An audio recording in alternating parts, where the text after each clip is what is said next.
Picture this. May 23rd, 1934.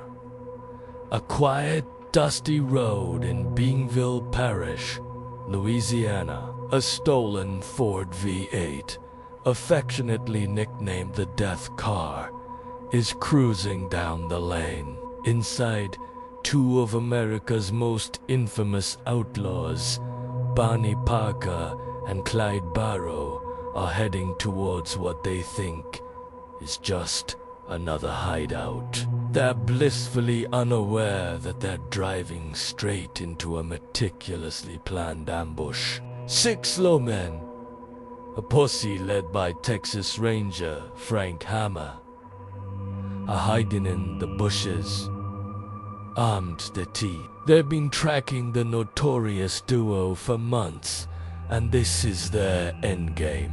The setup was cunning. The father of one of their gang members, Ivy Methvin, was part of the trap. His truck was parked on the side of the road, seemingly broken down. The idea was that Clyde, known for his loyalty to his gang, would stop to help, and it worked. As Clyde slowed the Ford, the world exploded.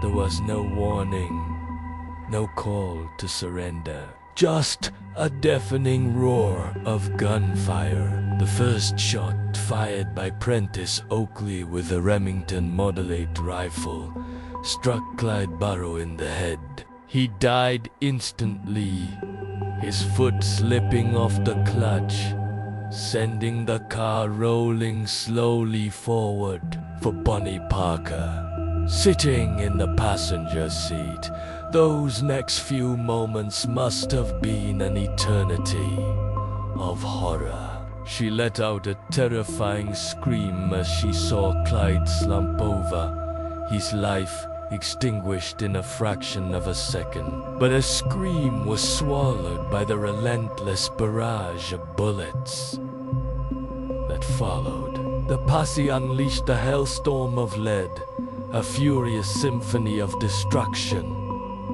They were taking no chances. These weren't just criminals to them. They were cop killers, symbols of chaos during the Great Depression. And the lawmen were determined to end their reign of terror for good. The 6 officers were armed with a formidable arsenal.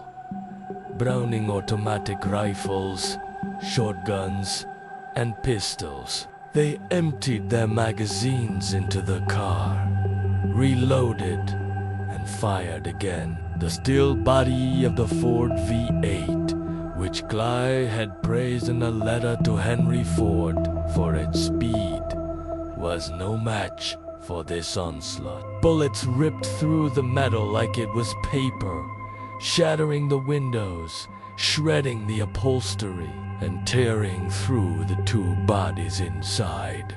The sound was indescribable, continuous, deafening crackle and pop. As over 160 rounds were fired in less than 30 seconds, the car, still rolling, veered off the road and crashed into an embankment, smoke pouring from its riddled frame. Then, as suddenly as it began, there was silence. A thick, heavy silence broken only by the chirping of birds and the faint smell of gunpowder and gasoline hanging in the humid Louisiana air. The posse cautiously approached the vehicle. The scene inside was gruesome. The car was a sieve, and the bodies of Bonnie and Clyde were mangled beyond easy recognition.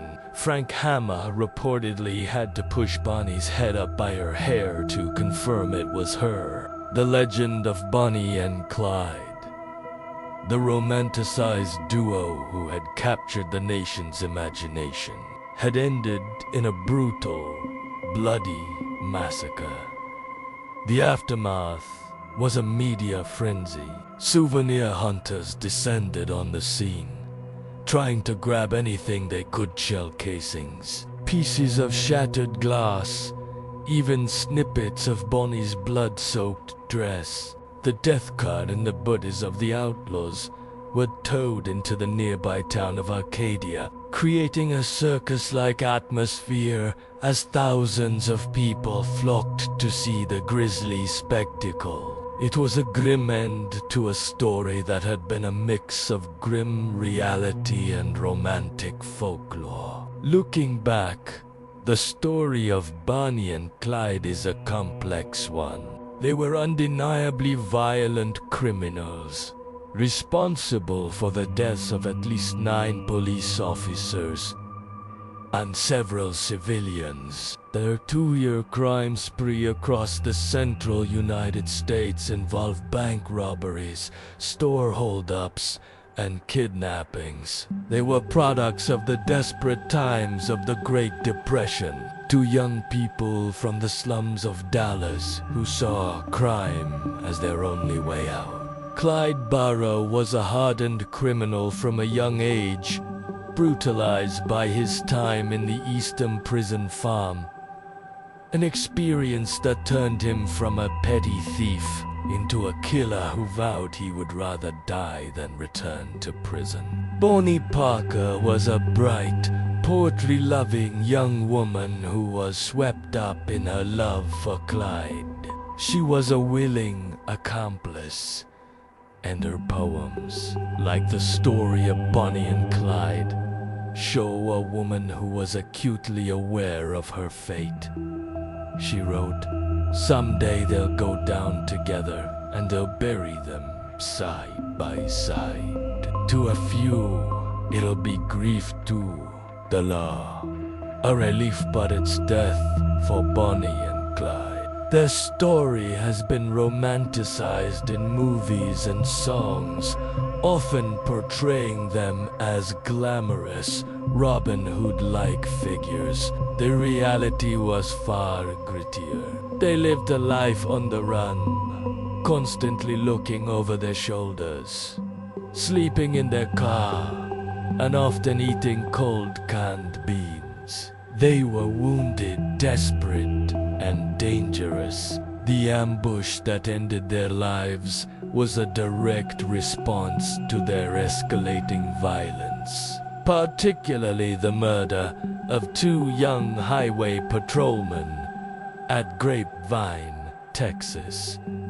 Just a few weeks earlier, that incident turned public opinion sharply against them and sealed their fate. The 27 seconds of gunfire on that Louisiana road were the brutal final punctuation mark on a story that continues to fascinate us. It raises questions about justice, fame, and the very nature of good and evil.